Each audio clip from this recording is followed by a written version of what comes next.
right, everyone, welcome back to another crossover episode. If you're familiar with the two that I did before, we're going to be doing the same type of video here today, but we're welcoming in AZ Sports Guy, aka Matthew. Welcome to the channel. And, based on those past two videos, we're going to be going over the top 10 players that played for both the Pittsburgh Penguins and the Arizona Coyotes / Phoenix Coyotes / old Winnipeg Jets franchise. So how you doing, man?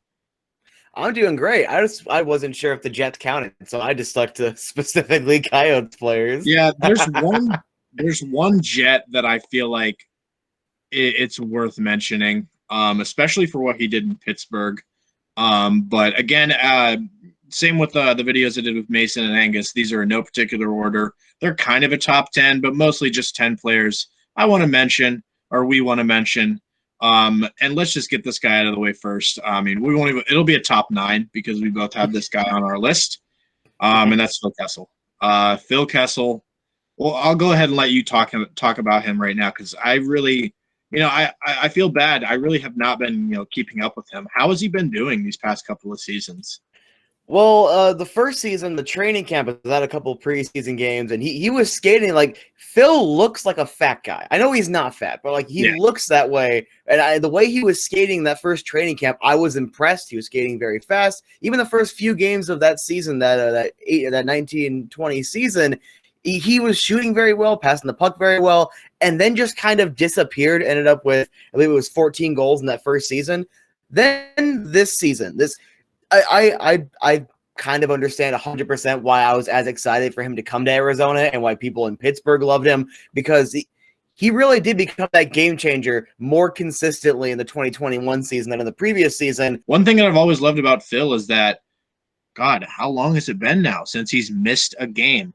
He's a great guy. And on top of it all, I absolutely love Phil Kessel. He's one of my top three favorite players of all time. And obviously, he's a 2-time Stanley Cup champion with the Penguins. He also won the Masterson in 2006, 2007. Been on a lot of teams. Hopefully, he can finish his career in Arizona. Dude deserves the best. That's what I'm hoping. Hopefully, he'll give us a cup. Hopefully, we get the pieces. But that's neither here nor there. Yeah.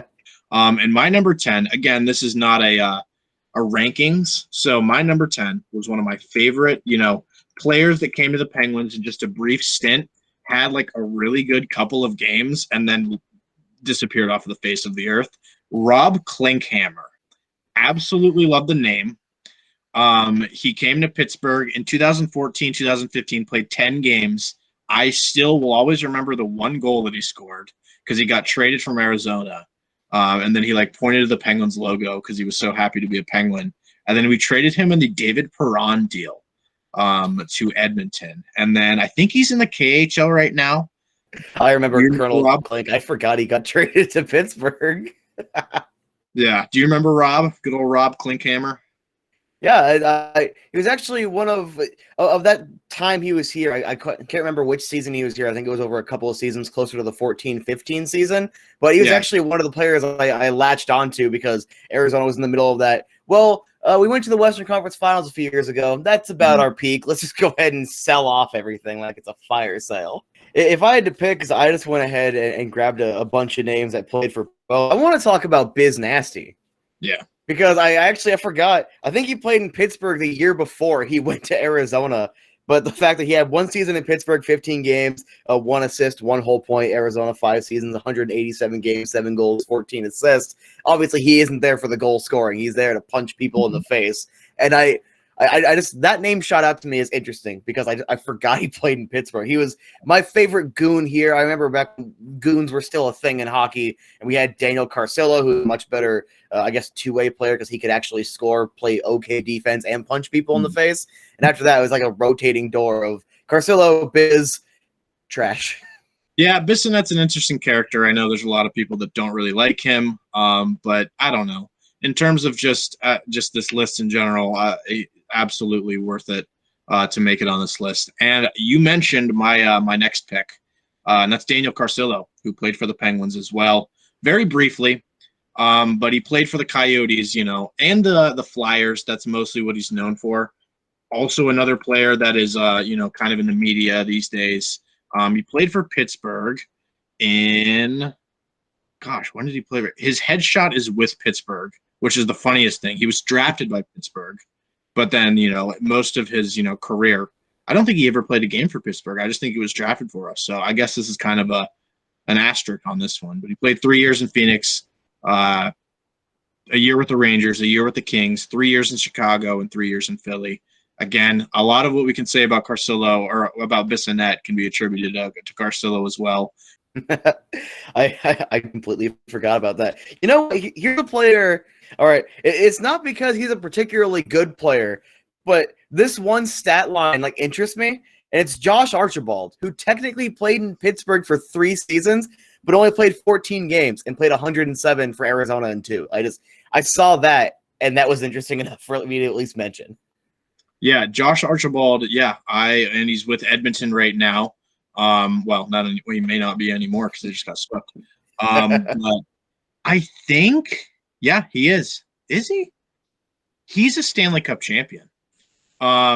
Yes, he is a Stanley Cup champion. I'm looking now with the 2016-2017 Penguins because he played enough games apparently in the regular season, even though he only played 10.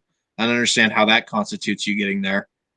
But it says it because I specifically remember because I got a T-shirt after they won the cup, and it has everyone's name on it, and not just Crosby and Kessel and everyone. It had Josh Archibald on it, and I'm like, oh yeah, Josh Archibald, who played. I hate to kind of use the word like enforcer and goon so much, but that's really what these last couple of picks have been for me. And you mentioned Bissonette, who's also on my list, so there's my number 6. And then my number 8 is George Laraque, who was also on my Canadians list. He was a journeyman. He played for a lot of teams. I wouldn't even probably most famously Montreal, but he's been a lot of and Edmonton. I always remembered him from Montreal. I guess I only played 2 seasons there. He played for 2 seasons with Pittsburgh. Only played half a season with Phoenix at the time. 56 games, 52 penalty minutes. So 12-year career. Another guy that's in the media as well. Them enforcers know how to stay popular in the media. But Absolutely. It's funny. That was the season, the decade in the desert, 06-07. I got into hockey and became a fan of the team. So I always thought he was like a mainstay on the team. And then he's gone. No one talks about him. I'm like, oh, yeah. He was only here for 40 games or 50 games and he gets traded. I want to mention Mike Comrie, because he was a pretty decent fixture in Phoenix at the time, just as I was starting to get into hockey. Actually ended up getting traded during that 06-07 season.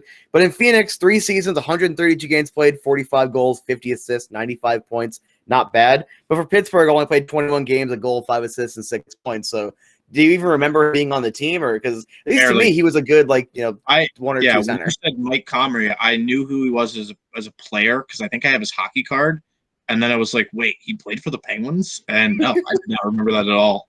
All right, my next pick, kind of going out of the things, as we mentioned earlier with the kind of enforcers. I have Jan Hrdina, kind of an older player, but he is, a well respected player in Pittsburgh because, he played a good bit of seasons with them in the late 90s, early 2000s when the team was not very good.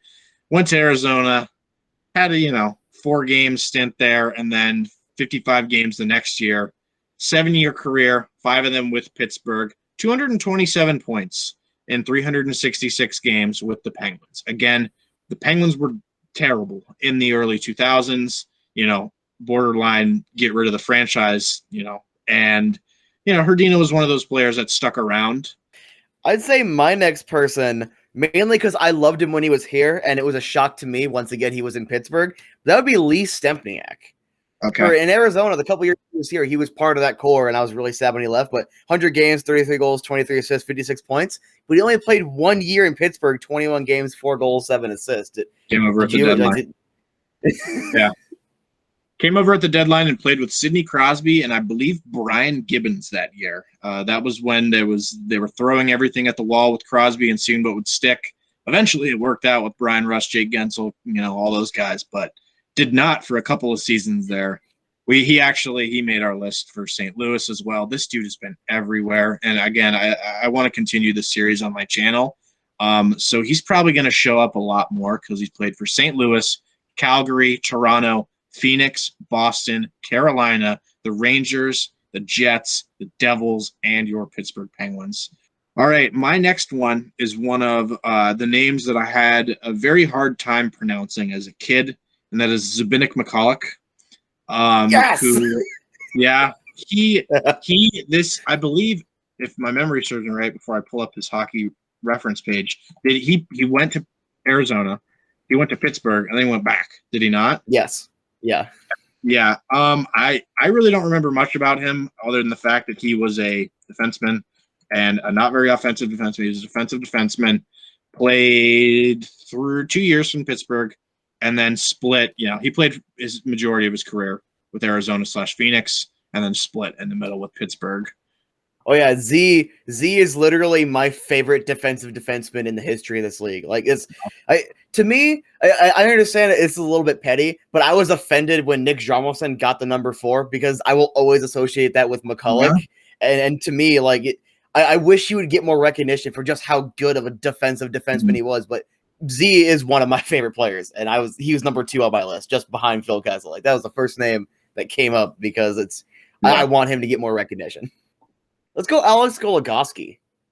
Because I know he's a little bit more notable in Pittsburgh than a lot of the guys we've talked about so far. But in Pittsburgh, he had 4 seasons, 177 games played, 23 goals, 67 assists, 90 points. And in Arizona, in 5 seasons, he has more than double the amount of games played. So I'm assuming he spent time on the IR in Pittsburgh. That, and he was just starting his career. The Penguins drafted him. Yes, the Penguins drafted him, 2nd round, 61st overall. And in his 2nd season, he won a Stanley Cup.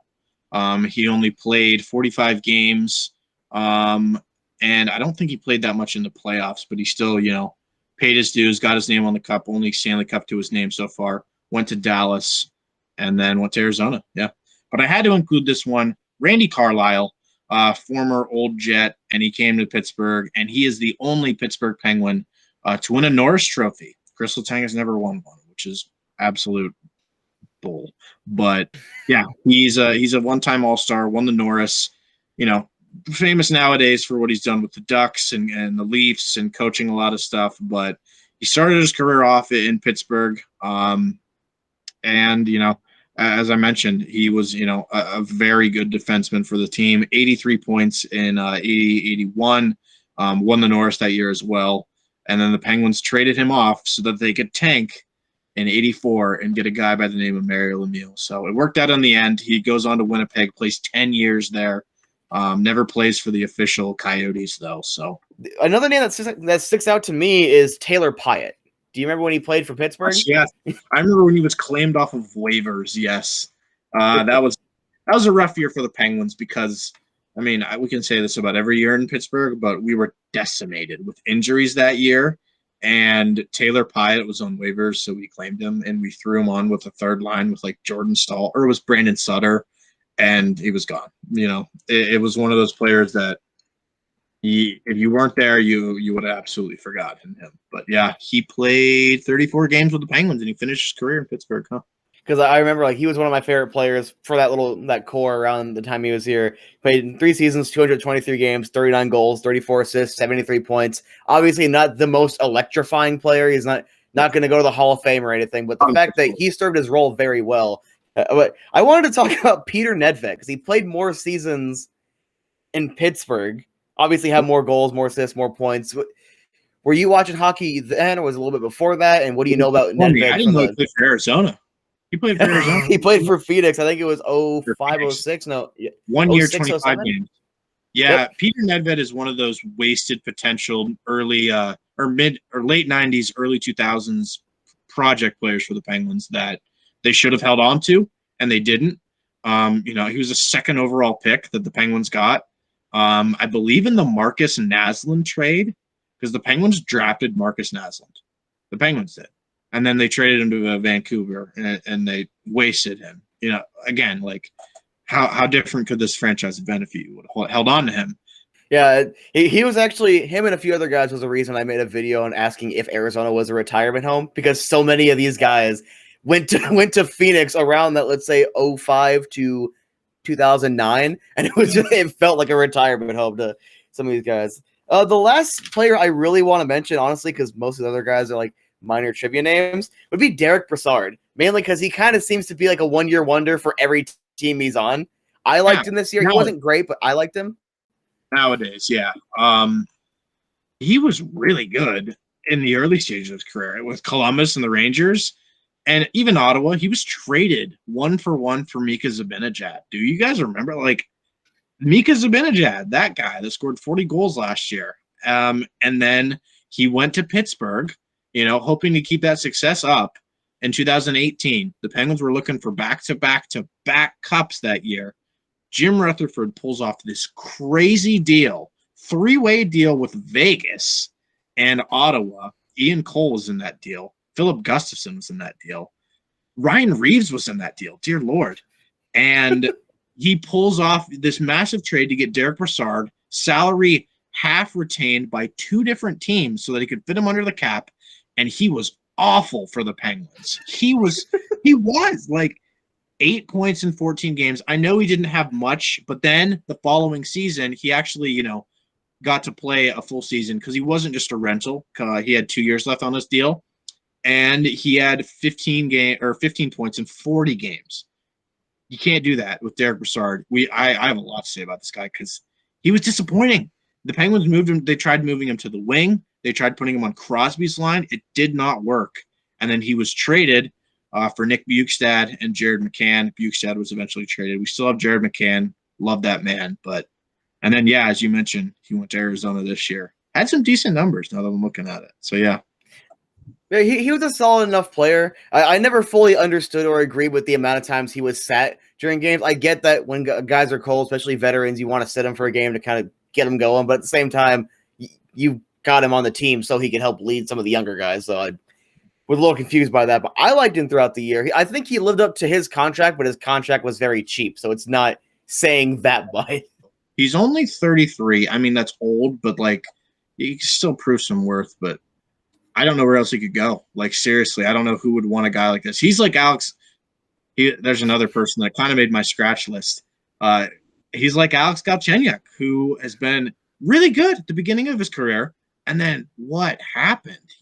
It's just – it was Alex Galchenyuk one of your guys that you considered putting on the list? It's funny. It didn't even cross my mind. And I don't know why. Mainly because I don't associate him with Pittsburgh. I only associate him with Montreal or Arizona and Toronto. Those are just the only that come to mind. So that's a flub on my books. I would have chosen him over Nedved. I want to forget that as well. If Brassard was bad, Galchenyuk was horrendous. I digress. Let's go to someone that is a Stanley Cup champion and did perform well in the playoffs. And I know we already went over Phil, but the biggest name on this list in terms of me or who I have is Rick Tocchet. Not only, coached for both these teams, assistant coach with the Penguins, but played for both of them as well. Stanley Cup champion with the Penguins in 92 as a player, and then in 2016-17 as a coach. Long career, 18 years, 11 with Philly, 3 with Pittsburgh, 3 with Phoenix, 2 with LA, 2 with Boston, 2 with Washington. That was a direct trade, I believe, between Pittsburgh and Arizona. No, that was not. But he was a bruiser. The definition of a power forward. When I think about Rick Tocchet, it's Rick Tocchet. You guys just fired him. So your thoughts on Rick as a player? I mean, he was before my time and before your time as well, right? Yeah. But just thoughts on him overall. And are you happy that they fired him? Yes. Yeah. So I want to separate. I want to separate my frustrations because people loved him in Phoenix. I don't know. I know you speak highly of him in Pittsburgh, but this town loved Rick Tocchet. And whenever he came back as an assistant coach, I was at that game. I think it was in 07-08 during that season. Peter Mueller was still here. I know that's a name no one's heard in forever. I remember him. Oh my gosh. But it's when he got unbanned and unsuspended and was allowed to come back and be assistant coach. That was still newsworthy in this town that doesn't care about hockey, and the team was terrible, and that still got traction. And when he came here to coach, all of his flaws as a head coach get ignored because people love him so much here. He has a very huge impact on this fan base, from what you've at least alluded to in Pittsburgh, multi-time Stanley Cup champion. You know, I kind of see the whole Kessel whisperer thing after this season. I was just going to say, what he did with Kessel was turned him into an absolute, I mean, it wasn't really hard to turn him into an absolute powerhouse specialist or power play specialist, but he also did a lot with Kessel in terms of his behavior and his, you know, his temper. And like, he was the Kessel whisperer. And, you know, without Tocchet, the Penguins don't have Kessel, who should have won the Conn Smythe in 2016. One more for me. This guy didn't make my list because he technically never played a game for the Pittsburgh Penguins, even though he is he's known for the Pittsburgh Penguins, and that is Mike Sullivan, who played hockey for the Arizona Coyotes, the Phoenix Coyotes, from 98 to 2002. Never played for the Penguins, though, but he's the coach of the Pittsburgh Penguins right now, so I kind of just wanted to throw that in. I am dying to get my hands on a Mike Sullivan card, but yeah. All right, so yeah, thank you for joining me, Matt. I appreciate it. Yeah, we'll catch you guys all in the next video. Check out AZ Sports Guy. You're doing videos on Vegas right now, are you not? Yeah, I was, and then I come to the realization today that I cheer for Vegas. I'm a fan of Vegas. I don't have the motivation to cover them like with the Coyotes. Yeah, Coyotes never leave. I guess I retire. Yeah, but AZ Sports Guy does videos on AZ Sports, whether it's, you know, the Coyotes or the Diamondbacks or the Cardinals. You do Cardinals videos? Yeah. No, I do Rattlers. Okay. But yeah. Yeah, go check out his content as well. Like, comment, subscribe. We'll see you guys all in the next video, next crossover. And, you know, the Penguins were eliminated yesterday, so I got a lot more of these coming in the pipeline. I'll see you guys all in the next video. And, you know, got to go fast.